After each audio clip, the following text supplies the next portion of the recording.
I had boneless chicken bites at a fast food restaurant. They were okay. We can make them better.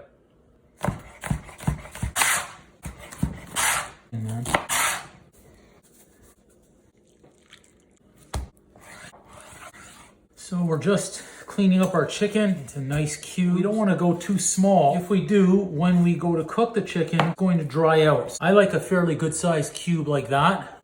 And if you're making them for the kids, they might like smaller bite-sized pieces. Some would call these boneless chicken bites. This is our buttermilk mixture. We'll go ahead now and add our chicken right into that buttermilk mixture. Now, if you can prepare this and leave it marinate overnight, it's really going to help absorb all those flavors. You can't do it overnight, that's okay. Buttermilk is going to help break down that chicken. You can always leave it in the fridge, even 5-10 minutes are fine. Thyme, pepper, garlic powder, smoked paprika, onion powder, and red chili powder.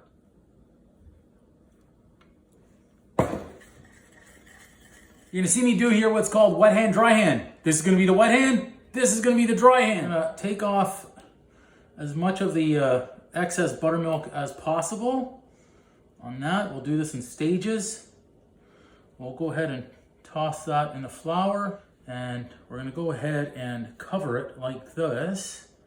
This way, our hand stays dry. You see that? Shake off the excess flour.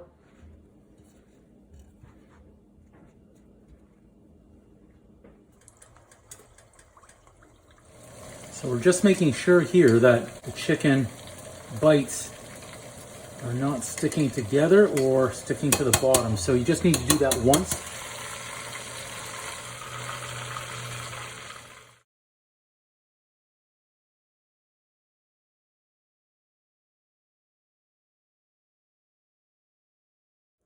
Parents, if you're looking to satisfy the kids' cravings and you can avoid the drive-thru, especially when inflation is high, make some boneless chicken bites. You're gonna love them. The kids are gonna love them. Remember, like, follow, comment, subscribe, share, everything so you can see more great, easy recipes. Okay, here we go.